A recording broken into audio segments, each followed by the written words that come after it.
हम प्रभु के अंश हैं, इसमें तो कोई संशय नहीं, किसी को संशय नहीं।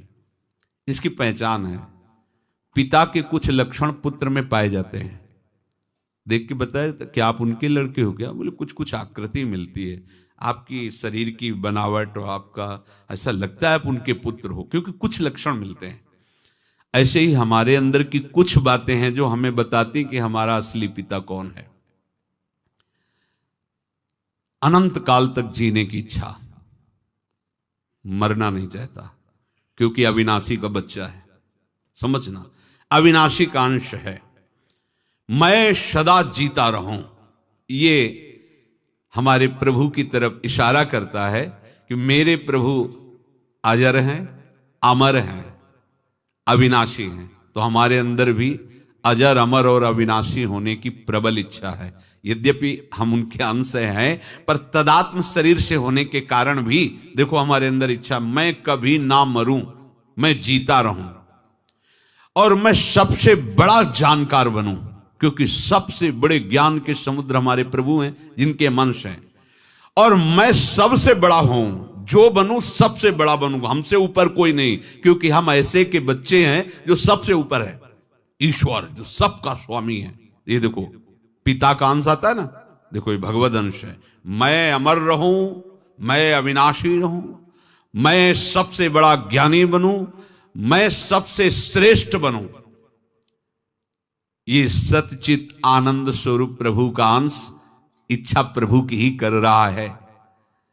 पर संसार के संबंध को न छोड़ पाने के कारण वो ऐसी इच्छाओं को संसार में पूरा करना चाहते हैं। ऐसी कोई औषधि मिल जाए कि मैं मरूं ना, ऐसा कोई आशीर्वाद मिल जाए मैं जो चाहूं वो भोग लूं, ऐसा कुछ हो जाए कि मैं इतना श्रेष्ठ बन जाऊं कि विश्व का सबसे बड़ा धनी, सबसे बड़ा ज्ञानी, सबसे बड़ा पूज्य, सबसे बड़ा बलवान। ये सब भगवान की बातें हैं। वही वो चाहता है कि मैं ऐसा बन जाऊं। इसका तात्पर्य वो भगवान का अंश है। अब इसको भगवान के ही चरणों में जाने पर सारी बातें पूरी मिलेंगी। सदा सुखी रहूं तो सुख समुद्र भगवान, सदा शांत रहूं तो शांताकारम भगवान, सदा अमर रहूं तो अविनाशी भगवान, सदा ज्ञानी सबसे बड़ा बनूं तो ज्ञान समुद्र भगवान। ये हमारी मांगे हमें परिचय देती हैं कि मैं किनका पुत्र हूं, मैं किनका अंश हूं। अब उसने ये बात ना समझकर संसार से अपना संबंध जोड़ लिया। ये खतरनाक खेल है संसार का संबंध। बहुत बड़ा एक घाटा हो गया है, बहुत बड़ा घाटा। भगवान गुरुदेव रूप से आते हैं और हटाना चाहते हैं, हटो, चलो इधर मेरे मार्ग में चलो। पर वो उनकी अवहेलना करके उसी संसार के संबंध को दृढ़ करता है। ये मेरे, तू मेरा क्या? मंत्र दिया, उपासना दिया, इससे क्या होता है? हाँ, इससे कुछ नहीं होता। उसने पैदा किया है, उसने हमें पाला है, पोषा है। उन संबंधों, भ्रमात्मक संबंधों की दृढ़ता। तो भाई तुमने संबंध जोड़ा है तो तुम्ही को तोड़ना पड़ेगा।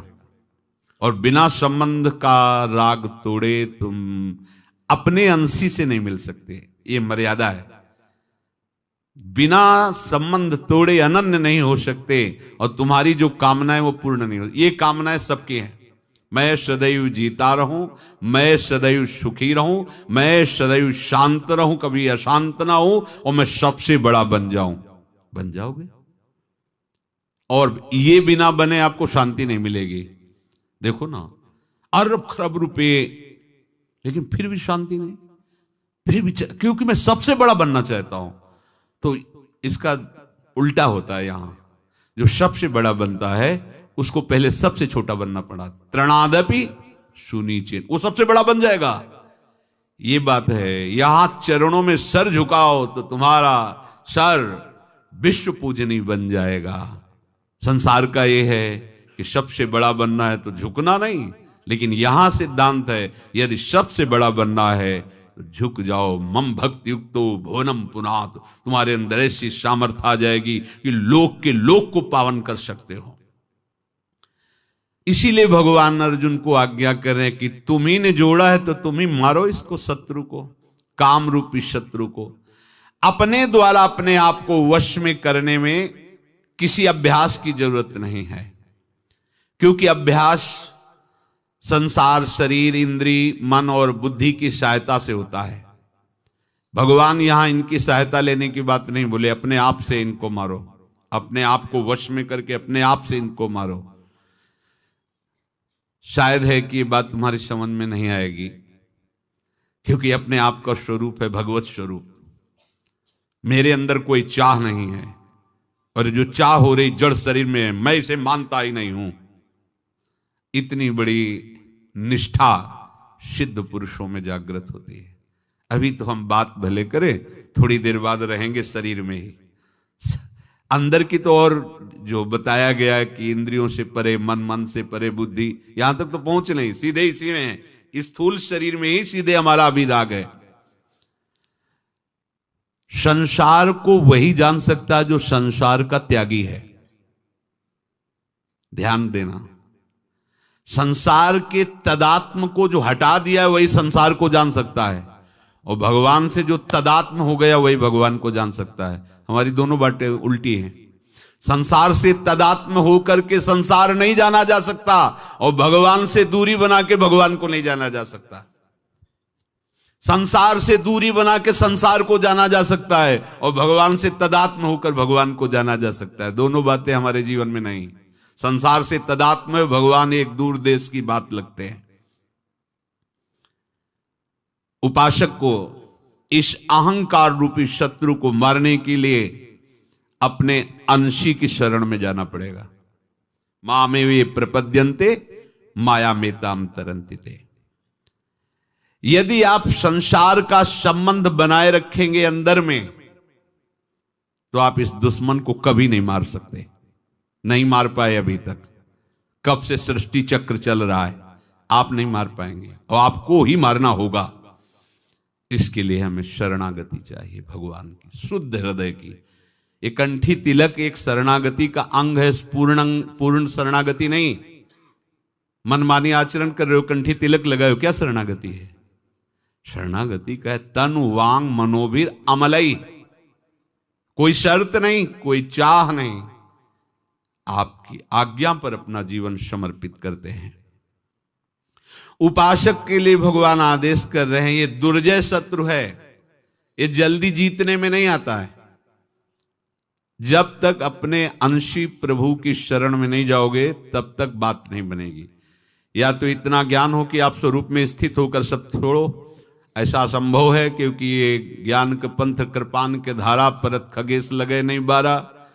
ये दुधारी तलवार है, इस पर कोई जो निर्विघ्न पंथ निर्वाही सो कैवल्य परम पद लायो। वो परम पद सहज में आपको प्राप्त हो जाएगा, केवल प्रियालाल की शरण में होकर के।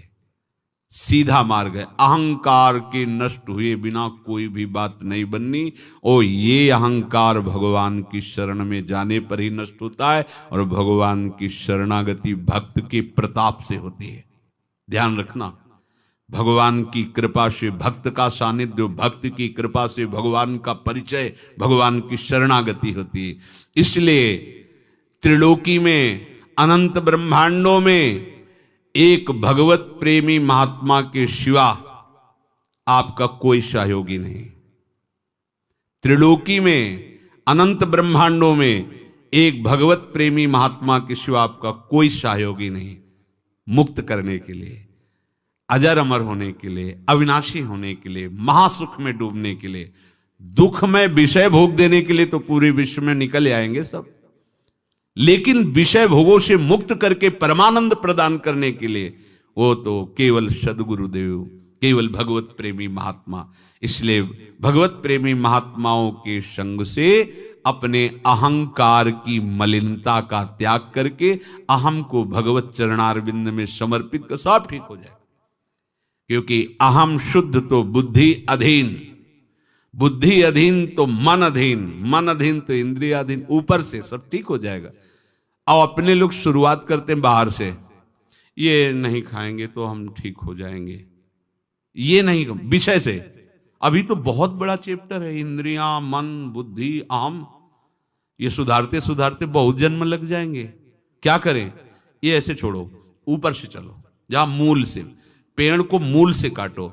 इस अहम को प्रभु के चरणों में समर्पित कर दो, प्रियाजू के चरणों में समर्पित कर दो, तो बहुत शीघ्र मंगल प्राप्त हो जाएगा। अपने लिए कोई परेशानी का विषय नहीं है इस काम को त्यागना, सच्ची मानिएगा, कोई परेशानी का विषय नहीं। जब हम त्यागने पे उतरेंगे तो बहुत परेशानी है, और जब आप, तो उनके लिए कुछ नहीं। करोड़ काम जिनकी मंद मुस्कान से मूर्छित हो जाए, वो हमारे आराध्य देव हैं। हमको उनके बल पर ध्यान देना है, अपने बल पर ध्यान नहीं देना। एक पद में पूज्य श्री भाई जी महाराज कह रहे, भजो नित राधा नाम उदार, भजो नित राधा नाम। उदार शब्द प्रयोग कर रहे हैं। प्रियालाल को जो अधीन करवा दे, जिस नाम की ऐसी महिमा है कि धर्म अर्थ काम मोक्ष की तो बात जाने दो, प्रेम सहज में प्रदान कर दे, वो परम उदार महादानी ये राधा नाम है। देखो, बिना प्रेम के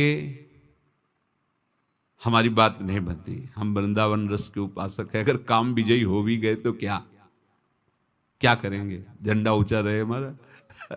अगर हम काम विजयी, बहुत से ऐसे महात्मा जो काम विजयी हैं, ऐसा नहीं कि इस त्रिभुवन में कोई ऐसे, अरे ऐसे ऐसे महात्मा है काम विजयी, कभी जीवन में ऐसा, ऐसे ऐसे महात्मा, ये भगवान की सृष्टि है, ऐसा थोड़ी है। अब हमारी पहुंच नहीं है तो हम नहीं जानते, लेकिन सोने चांदी की खदानें हैं, हीरे जवाहरात की खदानें।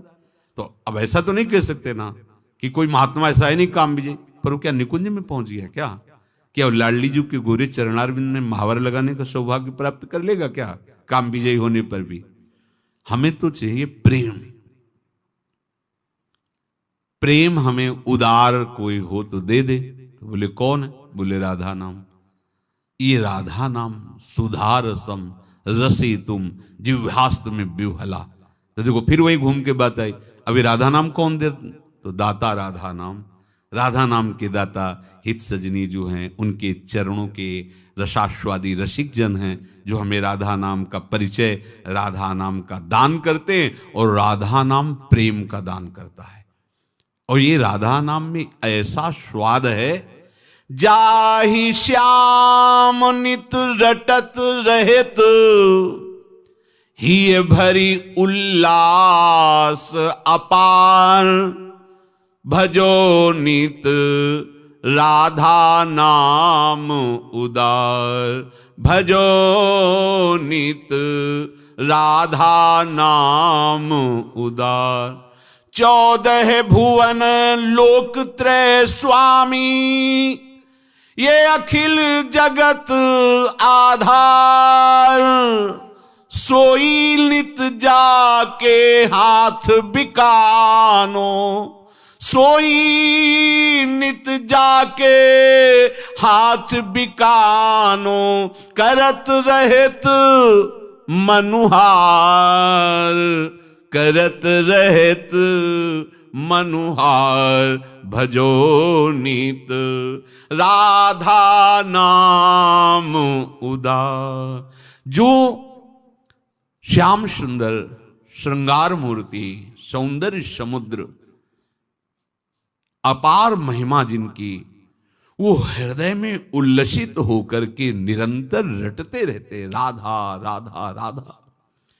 यद्यपि वो 14 भुवनों के, तीनों लोकों के, अखिल ब्रह्मांडों के जगत आधार हैं, वही जिनके हाथ बिक गए हैं, जिनकी मनुहार करते रहते हैं, उन्हीं का नाम राधा है। ध्यान दीजिए, जो 14 भुवनों के, तीनों लोकों के, अखिल ब्रह्मांडों के आधार हैं, वही जिनके हाथ में बिक गए, जिनकी मनुहार करते रहते, उन्हीं का नाम राधा है। ये राधा नाम उन्हीं का है। जाके दरस हे तुमनि तरसत, जानी सार को सार, सुमिरो सोई राधा पद पंकज, निश दिन बारंबार भजो नित राधा नाम उदार। बड़े बड़े ऋषि मुनि जिन प्रभु का ध्यान करते रहते हैं, वो प्रभु जिनके चरणों के सुमिरन में मगन रहते हैं, वो चरण है किशोरी जू के। आहा, श्री लाडली जू के चरण, नंद सुत मन मोदकारी। लाल जू के मन में आनंद, सिंधु के मन में आनंद बढ़ाने वाले, अब ऐसे चरणों का हमें आश्रय मिला है और ऐसा हमें नाम मिला है, राधा नाम। तो हमें काम विजयी होने पर काम हमारा नहीं बनेगा, प्रेम प्राप्त होने पर काम बनेगा। और प्रेम प्राप्ति का लक्ष्य रखते ही काम का नाश हो जाता है। खास बात समझिए, काम का नाश हो ये लक्ष्य रखने पर घाटा है। प्रेम की प्राप्ति की चाह मात्र से काम का नाश हो जाएगा। अभी मिले नहीं, मिलने की चाह। ब्रह्मादिक के भोग सब विषम लागत ताही, नारायण ब्रज चंद की लगन लगी है जाही। बहुत इतिहास साक्षी है, बड़े बड़े ऋषि मुनि देवलोक गंधर्व लोक की अप्सराओं को देखकर अपने स्थिति से चलायमान हो गए। लेकिन एक नाम जापक महामंत्र का कीर्तन कर रहा है, 3 दिन तक नवयुवती वैश्या उनको डिगाने की चेष्टा करती, कोई फर्क नहीं पड़ा। वो तो भगवान नाम जापक बन गई, आपका कोई भी किसी भी तरह से मन में कोई हलचल नहीं पैदा कर पाई। ये नाम का प्रताप है, ये हरि चरणारविंद के दासत्व का प्रताप है।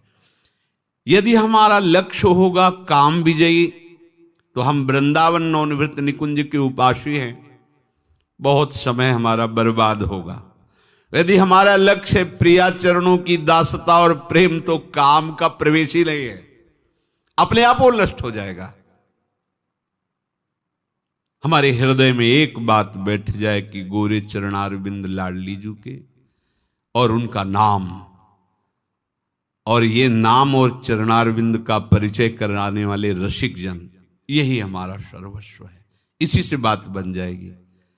ज्यादा गणित लगाने की जरूरत नहीं है कि हम कैसे कैसे इन सब पर विजय, पूरा का पूरा सिस्टम ठीक हो जाएगा।